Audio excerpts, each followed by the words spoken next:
Magandang araw.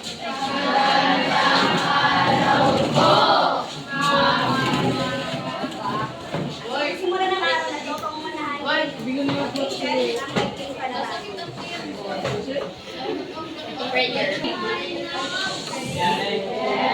Our Father, who art in heaven, hallowed be thy name. Thy kingdom come, thy will be done, on earth as it is in heaven. Give us this day our daily bread, and forgive us our trespasses, as we forgive those who trespass against us. And lead us not into temptation, but deliver us from evil. Amen.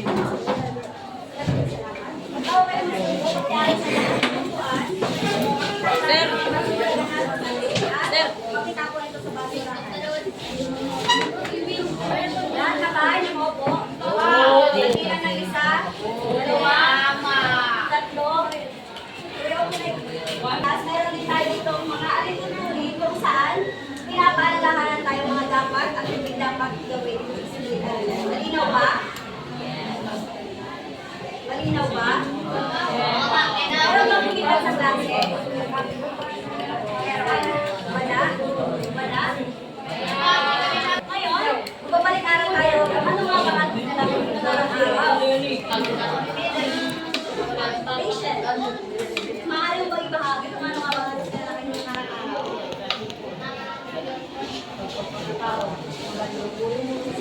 Share and classmate. Tama. Ang ating pinalaki ng nakarang araw ay tungkol sa pagpapakatao. Kung saan, pinupugo ang ating moralidad at responsibilidad bilang tao sa ating kapwa. Ngayon naman, meron akong hinihanda mga larawan dito kung saan nakakaroon ka ng ideya tungkol sa ating bagong aralin. Ano ang pinapakita sa larawan ito?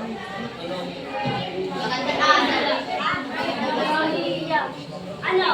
Louder, louder! Tama. Dito?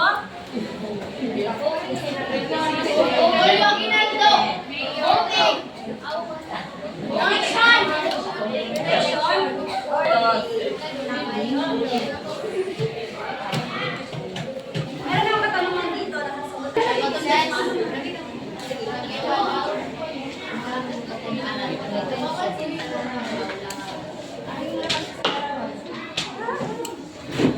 Masayang pamilya.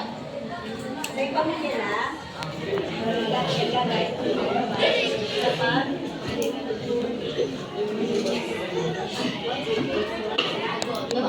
In short class, ang pinapakita sa mga larawang ito ay ang pamilya sa paggabay sa pagpili ng ating pinuno sa komunidad. Tapos, it is important yan ang mga pamilya. Kung ano mga kahalagahan, kung ano mga importansya, may dagdag na pamilya ang gagabay ato.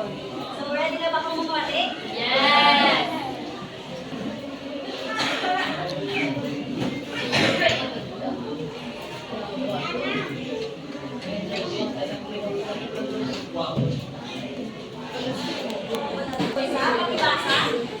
Pamilya bilang gabay sa pagpili ng mga mabuting pinuno ng komunidad at ng bayan.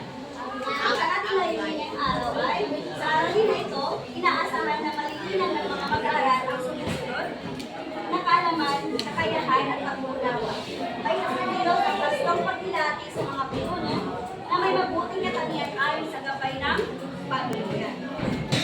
Maaari ba kung bigyan ng mga iba-ibang katangian ng mayroong isa? For example, ano? Ibigay sa isa ang patient. Ano? Ano ang pinakatangian na may sa leader? Ay, tama. Friendly. Ano pa? Respeto. Ano na yung mahatag na ideya? Ang tataway Respeto. Okay. Responsibly. Hindi mo? Ay, tama. Respeto. Lahat na sinabi na yun. Lahat na yung sinabi ay tama. Isa yun yan sa ating nakalakay yung araw ng mga katangian na meron ng isang pinuno.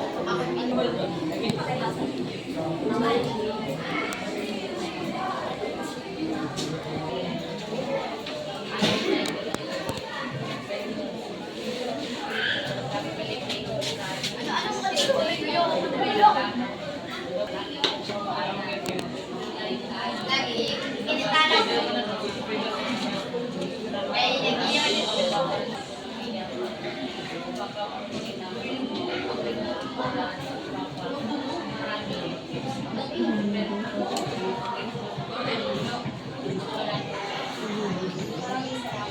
lahat ng sinabi niyo kanina ng mga katangian na meron ng isang leader, ay inaayon kay AI. Ang mga pangalating pinuno. Isang tao na nagpapakita ng integridad, responsibilidad, at dedikasyon sa paglilingkod sa lipunan. Malinaw ba? Yes. Ay naman, tungo na tayo sa mga katangian na meron ng isang pinuno. Una ay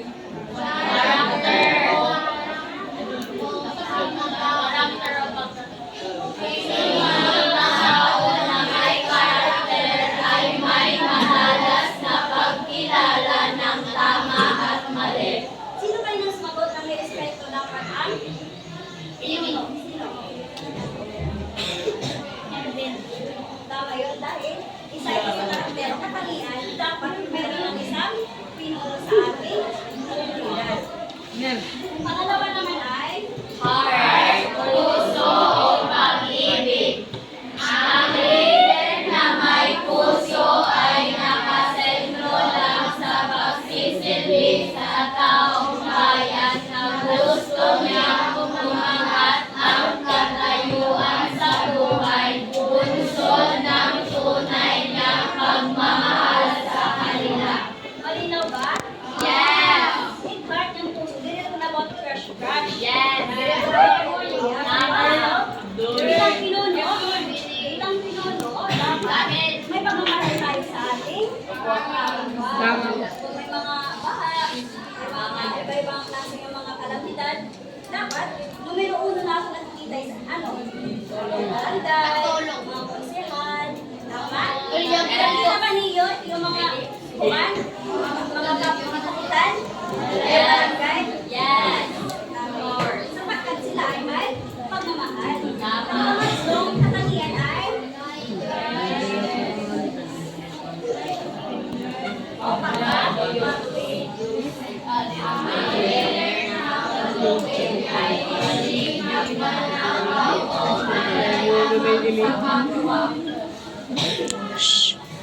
tawa. Dahil ang righteousness ay isa sa mga magaganda na katangian na lang meron ng isang tao. Sino ba kayo nagsabi ng ano? Listen. Kaya pasok siya na doon respeto na kailangan hindi magnanakaw kung kwarta. Sakin! Tama, sakim. Dahil ang pera ng nasa gobyerno ay pera ng mga tao. Pera ng magulang. Kung di ka mo aware, tinatawag itong taxes. Kaya may mga buildings, may mga mauupit na kalsada. Pwede ka na ito ng gobyerno. So malinaw ba? May katanungan pa ba?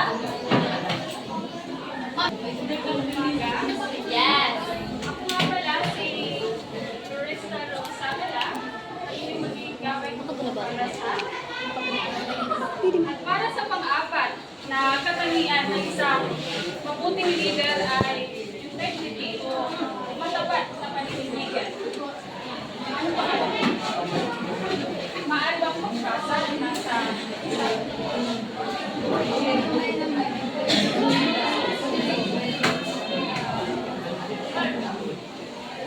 ikaw, ano pa nga?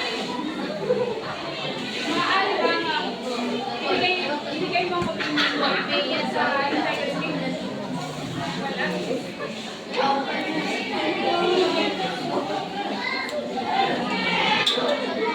Maraming salamat. Kung mapapansin nyo, ang integrity o matapat na paninindigan, ito yung isang leader na maingat sa kanyang kikilos. Iniiwasan niya ang mga gawain na makaka-apekto sa kanyang reputasyon at walang sino man ang makakasira sa kanyang reputasyon. Isang leader na may integridad ay pinagkakatiwalaan ng kanyang pinagkukuhan dahil alam nila na siya ay tapat, makatarungan at may malasakit sa kanila. Maliwanag ba? At para sa panglima, katangian ng isang mabuting leader ay pakibasa. O magmamahal. Ang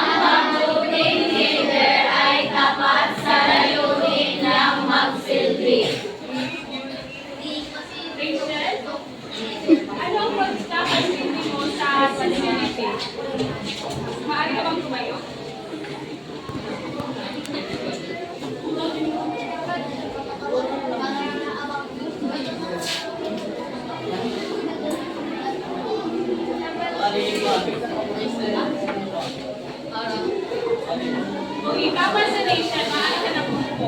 Ang sincerity naman, ito ay ang pagbuting leader. Natapat sa layunin niyang pagsilbi. Ibig sabihin, isang leader na nahanda paglingkuran ng taong bayan na kanyang pinagsusuan.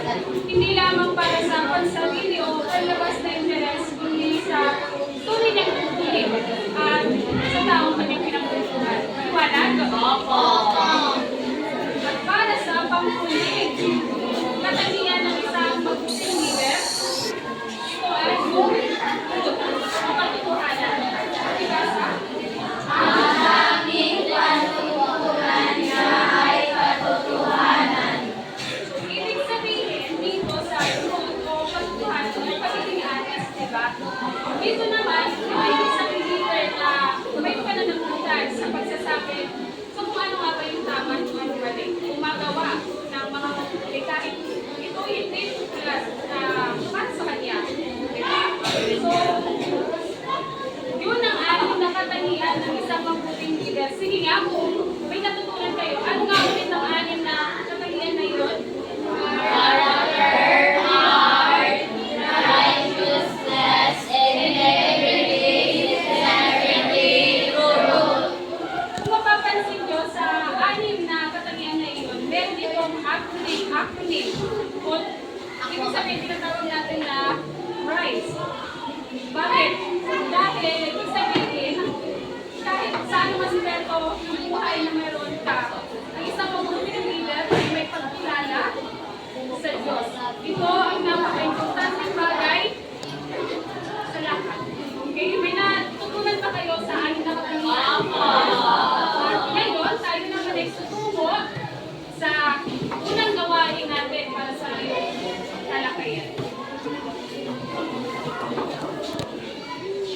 Ayun. Ngayon, alam na natin tayo nito. Magtungo naman tayo sa pagunang gawain. Pakibasa. Gawain mo. Earth. Earth.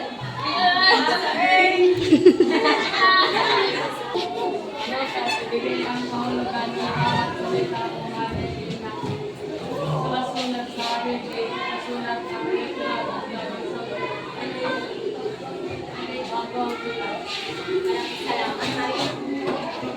Naintindihan mo ang paluto? Halika ba?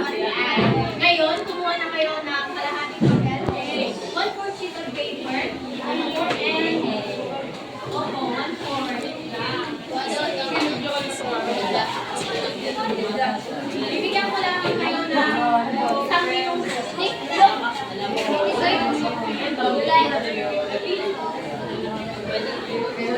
May papel na ba sa kan?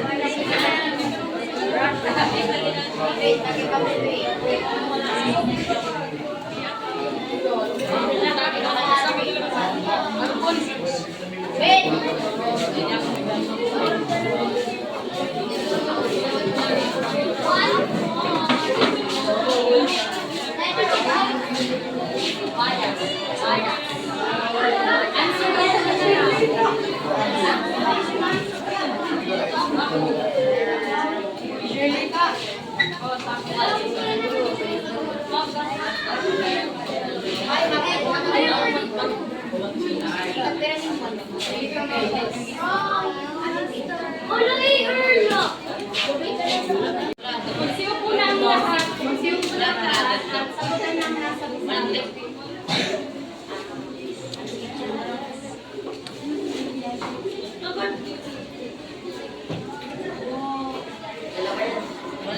Meron lamang kayong 2 minuto para tapusin ang gawain na iyan.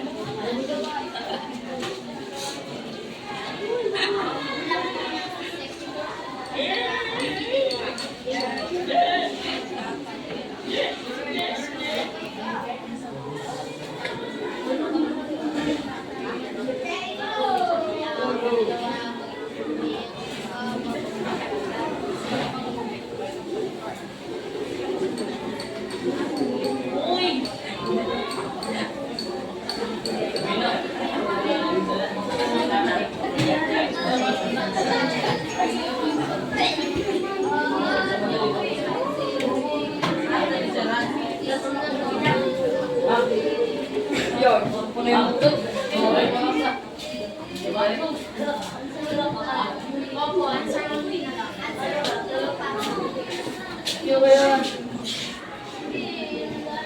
Meron na lang kayo sabi noon. Finish ang finish. Meron na mo kayong 2 minuto para sa yung gawain.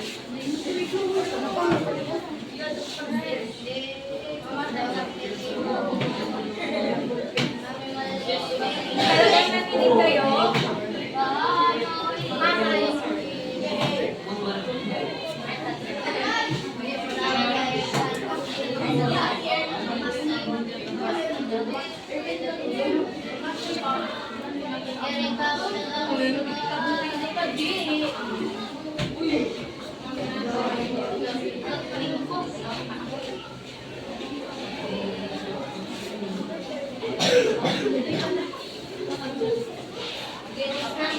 Tapos na ba ang lahat?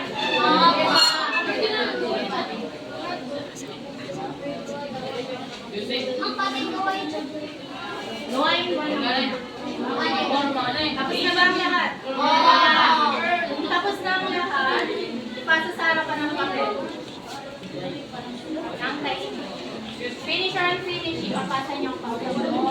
Dahil tapos na ang oras. At magtutungo naman tayo sa gawain 2. Ay, bakit hindi mo? Ate na. Hindi ka po tayo. Yes.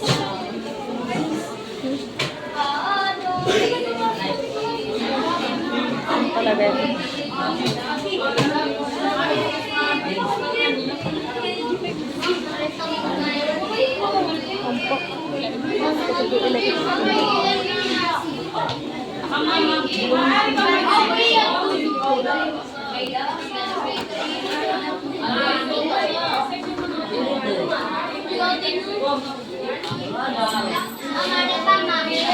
Mari kang magsilip muna ang lahat. Para may tayo sa gawain. Mari kang bang masahin ang Julie po na.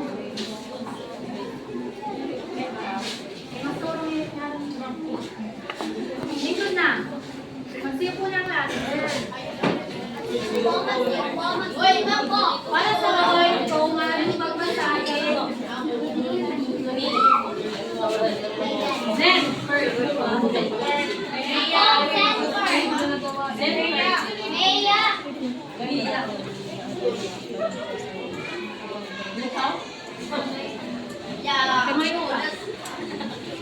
Basahin mo ang iba yung sa gawain ko. Basahin mo.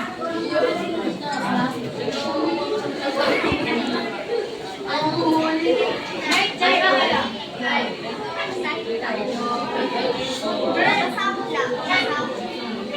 Ikaw na lang, Rachel. I-erase sila naman. Salamat po.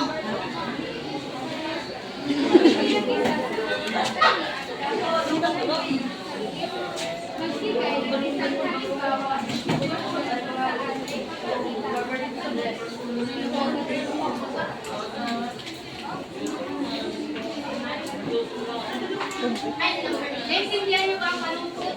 Yes. Sigurado? Yes. So, sabi dito na bibigay kayo ng halimbawa o sitwasyon. Pumili lamang kayo dito sa anim na katangian ng isang leader. Halimbawa, ang isang leader ay responsibilidad. May responsibilidad. Responsable siya sa kanyang gawain tungkulin. Kahit 23 sentences lang. Maliwanag ba? Pumili lang kayo ng isa sa mga katangian ng isang leader. Isa lang. Yes.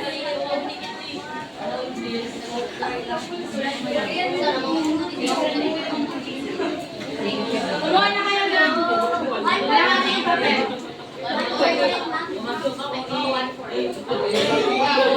Alin lang naman. Bibigyan ko lang kayo ng 2 minuto para sagutan ko ng gawain.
Tapos na ba ang lahat?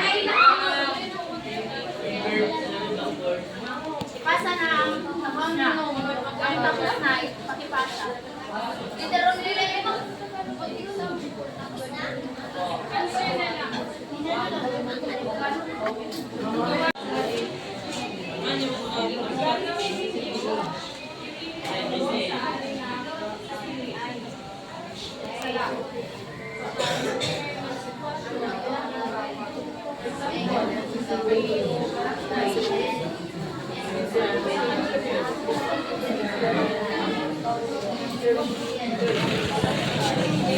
Tapos na, ipasa na sa harapan ng papel. Bibilang lang ako ng 5. Since you're not finished, pasa niyo. 1, 2, 3, 4, 5.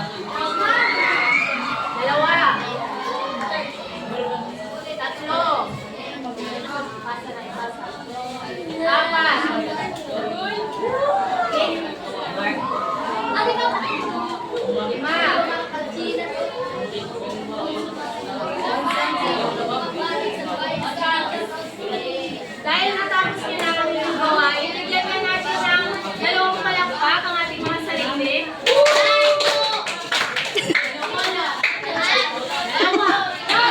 Okay, remember, nagpapigil. Settle everyone. Ngayon, batay sa ating tinalakay, para sa inyo, ano ang ibig sabihin ng mabuting pinuno? Yes. Maganda. Stand up. Puting patagihan.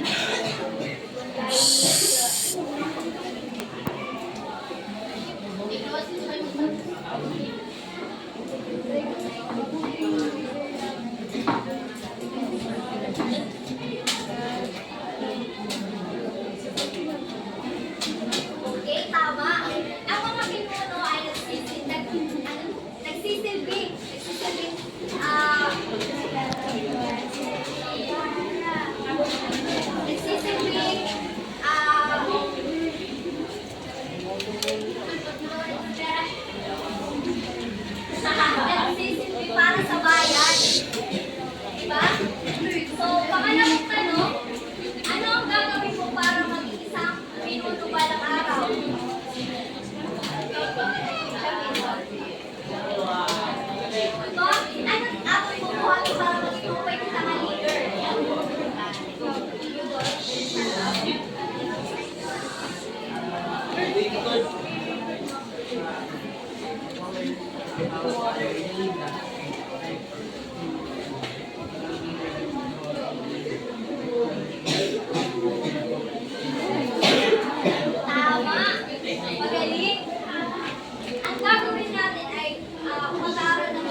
ano, papel. Mapangla ko pa 5 ha. Kaya magkano natin ang price. 1, 2, 3, 4.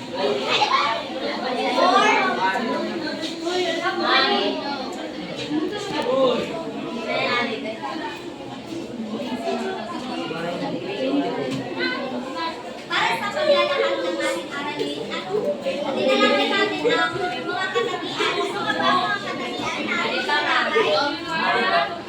Ano ang mga katangian na dinalaki natin?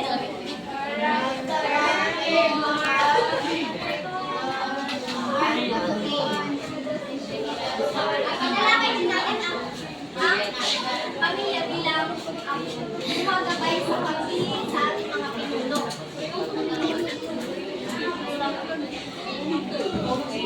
Sa ating pagsusulit, dalawang parte ang ninyong sasagutan.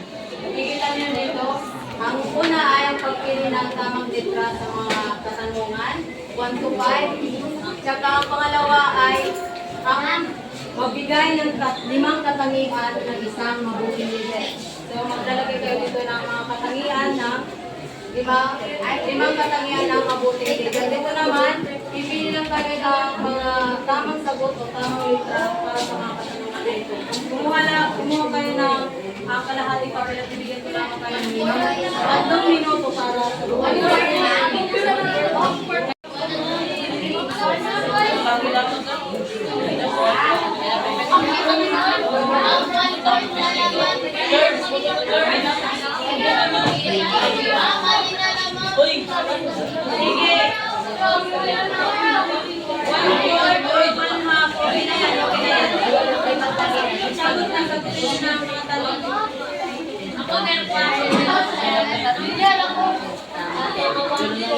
Answer only, answer only.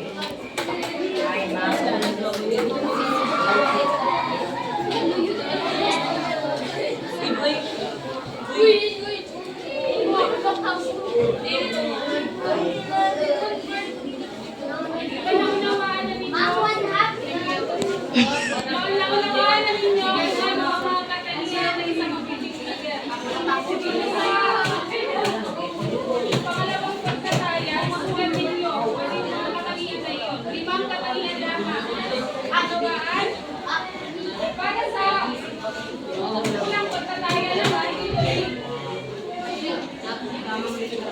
bibili ng tama, letra, bawat ng lugar na natin.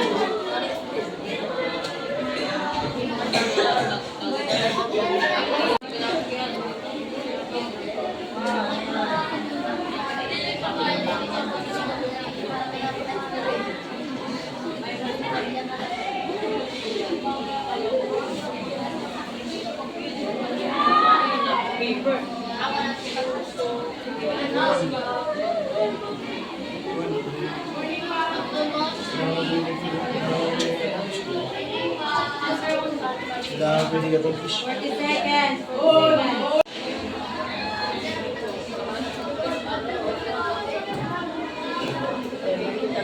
seconds. Tatay na lang. 5 seconds. 4 seconds.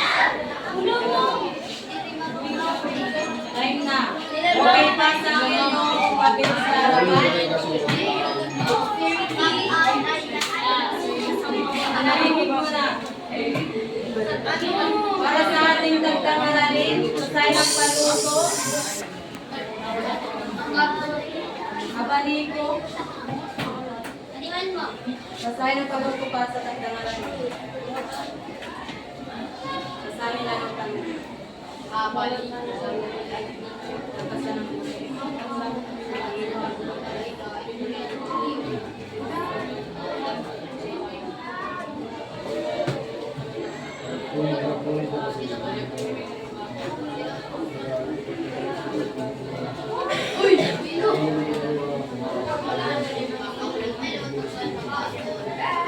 Okay, naintindihan niyo ba ang paluto sa dagdag aralin?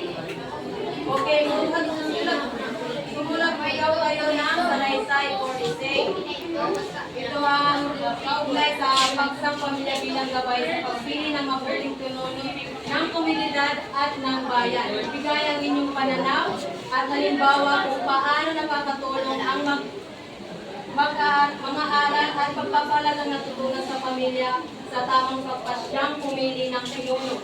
Isulat sa buong papel at nandito ang pamantayan sa inyong ginawa. Okay?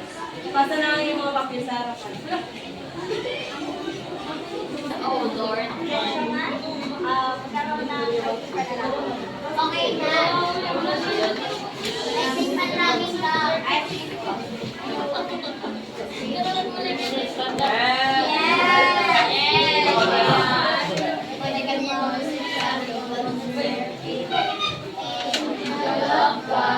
My guardian angel, to whom is love, commits me here. Ever this day, be at my